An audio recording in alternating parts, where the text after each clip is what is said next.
रोशनी ने एक बेटी को जन्म दिया। तभी उसकी सास रज्जो बोली, सब भाग्य की बात है। एक बड़ी बहू है जिसके 2 बेटे हैं, और अब देखो तुमने भी पहला बच्चा बेटी ही जनी है। बस कीजिए माँ जी, आपको तो खुश होना चाहिए कि आप एक स्वस्थ बच्ची की दादी बनी हैं और आपको जरा भी खुशी नहीं है। अगर बेटियां ही नहीं होंगी तो बेटे कहाँ से आएंगे। रज्जो हमेशा रोशनी को इसी तरह के ताने कसा करती थी, लेकिन अब रोशनी ने भी सोच लिया कि सास है तो क्या हुआ, अब मैं इनकी और नहीं सुनूंगी।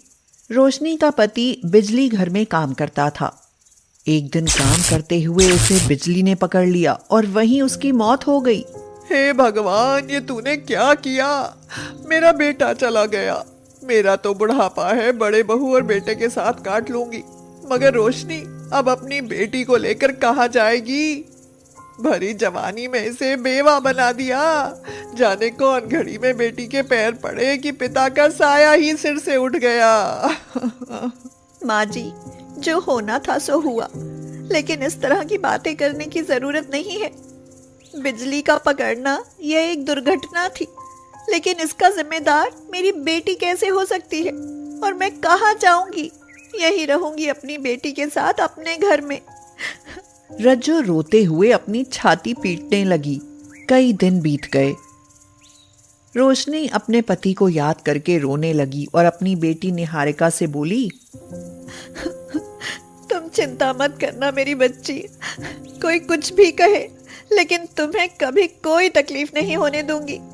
तुम्हें पढ़ा लिखा कर बेटे से बेहतर बनाऊंगी।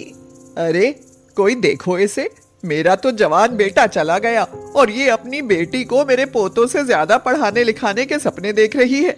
इसके मनहूस कदमों ने ही मेरे बेटे की जान ले ली। माँ जी, अगर ये मनहूस है तो मैं इसे यहाँ से लेकर चली जाती हूँ। धमकी किसे देती हो? जहाँ कल जाना हो अभी चली जाओ। जहाँ बेटा गया मेरा सब चला गया। रोशनी इतना सब कैसे बर्दाश्त करती? वह निहारिका को गोद में लेकर घर से चली गई। वह घर से बाहर तो आ गई, लेकिन अब कहाँ जाएगी? ये सोचकर वह घबराने लगी। मायके जाती तो पिता की इज्जत खराब होती और चिंताएं बढ़ती सो अलग। ये सोचकर वह एक अनजान रास्ते पर चलने लगी। तभी वह एक लड़की से टकराई। माधुरी, तुम? हाँ मैं, लेकिन रोशनी, ये सफेद साड़ी, गोद में बच्चा और इस समय तपती दोपहरी में कहाँ जा रही हो? रोशनी रोने लगी और रोते हुए उसे सारी बातें बताईं। रोशनी, हम इतना आगे पहुंचकर आज भी समाज की मानसिकता को नहीं बदल पाए। लोग आज भी बेटियों को बोझ समझते हैं, लेकिन तू चिंता मत कर, अभी मेरे साथ चल, फिर दोनों मिलकर कुछ सोचते हैं। रोशनी माधुरी के साथ उसके घर चली गई। वह उसकी बचपन की सहेली थी, लेकिन शादी के बाद कभी मिलना नहीं हुआ, और आज हुआ भी तो इस तरह। रोशनी, तुझे अपनी जीविका चलाने के लिए कुछ काम करना होगा। आखिर इस तरह बच्ची को लेकर कहाँ भटकेगी? काम? मुझे तो कुछ आता भी नहीं है माधुरी, और मैं काम करूंगी तो मेरी ससुराल वालों को पता चला तो वो क्या कहेंगे? तू भूल गई शायद। तुझे याद है जब तू अपने स्कूल के टिफिन में चने की चाट बनाकर लाती थी तो हम सब लोग उसे खाने के लिए कैसे लड़ते थे? तू वही काम क्यों नहीं शुरू करती? और लोग क्या कहेंगे ये सब छोड़। जब तेरी और तेरी बच्ची की किसी को परवाह नहीं, तो तू क्यों किसी के बारे में सोचती है? कहती तो तू ठीक है, चना चाट मसाला, हाँ उसकी तारीफ तो भरत के दोस्त भी बहुत करते थे। जब भी घर आते थे तो चाट स्पेशल कहकर बनवाते थे। तो फिर देर किस बात की? लेकिन मेरे पास पैसे नहीं है माधुरी। तुझे बताया तो है कि मैं घर से ऐसे ही गुस्से में आ गई। ऐसे ही नहीं, तेरा गुस्सा जायज़ था। और सुन, फिलहाल मैं तेरी मदद करूंगी, और जब तेरे पास पैसे हो जाएं तो तू मुझे लौटा देना। माधुरी, मैं तेरा एहसान कभी नहीं भूलूंगी। तूने मेरे खोए हुए आत्मविश्वास को जगाया है। मैं चाट बनाऊंगी और उसे ही अपना रोजगार बनाऊंगी।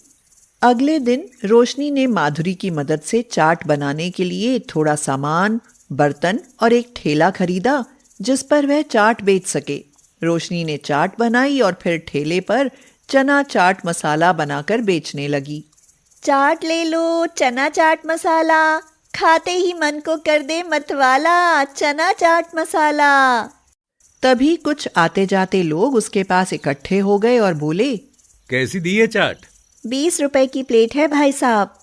तो लाओ, एक प्लेट हमें भी दे दो। लगता है यहाँ नई हो, जरा हम भी तो खाकर देखें कि कैसी चाट बनाती हो। और हाँ, जरा तीखी बनाना। रोशनी ने झटपट चाट बनाकर उन्हें दे दी। चाट खाकर वह आदमी बोला, अरे वाह, ऐसी चाट तो पहली बार खाई है भाई।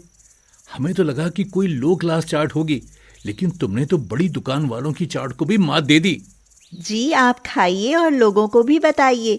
मैं इसमें बिल्कुल ताज़े और प्राकृतिक मसाले इस्तेमाल करती हूँ, जो आपकी सेहत के लिए भी फायदेमंद होंगे। फिर एक के बाद एक चना चाट मसाला के ग्राहक बढ़ते चले गए। माधुरी ने पूछा, अरे वाह, क्या बात है, आज तो रोशनी बहुत खुश नजर आ रही है। माधुरी, मुझे राह दिखाने के लिए शुक्रिया, और ये लो तुम्हारे पैसे। किया तो तूने है, मैंने तो सिर्फ राह दिखाई है, तेरे खोए हुए हुनर को तराशा है। और रही बात पैसों की, तो ये मैं ज़रूर लूँगी, क्योंकि ये तुम्हारी पहली सैलरी है। मैं इसे हमेशा अपने पास तोहफे की तरह सहेज कर रखूँगी। रोशनी का चना चाट बनाने का काम अच्छा चल निकला। कुछ दिनों बाद रोशनी ने अपने लिए एक कमरा किराए पर ले लिया। अब वह अपनी जिम्मेदारी खुद उठा सकती थी। समय गुजरता गया। निहारिका का दाखिला एक अच्छे स्कूल में हो गया। अब रोशनी के पास काफ़ी समय था। उसने अब ठेले को एक दुकान में बदल लिया और मदद के लिए कुछ लड़के भी रख लिए। साल दर साल यूं ही गुजर गए। रोशनी की ससुराल से उसकी किसी ने कभी खोज खबर नहीं ली। आज निहारिका डॉक्टरी की पढ़ाई करके रशिया जा रही है। अशोक, देखना बाहर कौन है। मालकिन, एक बुढ़िया है, भीख मांग रही है। अरे उन्हें अंदर बुला और पेट भर कर खाना खिला। बड़े बुजुर्गों पर दया करनी चाहिए। वह बुजुर्ग महिला अंदर आई तो रोशनी को देखकर दंग रह गई। वह बुढ़िया और कोई नहीं, रोशनी की सास रज्जो थी। माँ जी, आप ये क्या हालत बना रखी है आपने, और भीख मांगने की नौबत कैसे आ गई? यह सब मेरे कर्मों का फल है बहू। बेटे चाहिए थे ना मुझे, इसलिए 2 पोते और 1 बेटा होने के बाद भी मुझे ये दिन देखने पड़ रहे हैं। मुझे कोई खाने को नहीं देता और 1 महीने पहले घर से ही निकाल दिया। अब भीख मांग कर पेट भर लेती हूँ। लेकिन तुम यहाँ कैसे? क्या ये तुम्हारा होटल है? हाँ माँ जी, ये मेरा ही होटल है, मेरी मेहनत का फल। इसके लिए मैंने बहुत मेहनत की है। निहारिका, बाहर आओ। देखो माँ जी, ये मेरी वही मनहूस बेटी आज डॉक्टर बनने जा रही है। मैं चने की चाट बेचकर अपनी बेटी को डॉक्टर बनने भेज रही हूँ। देखना, ये आपके बेटे का नाम रोशन करेगी। मुझे शर्मिंदा मत करो बहू। तुमने चाट बेचकर बेटी को डॉक्टर बना लिया और उसने अपनी नौकरी होते हुए भी अपने बेटों को किसी लायक नहीं बनाया। मुझे तुम पर गर्व है। अब आपको भीख मांगने की जरूरत नहीं, आप मेरे साथ रहिए।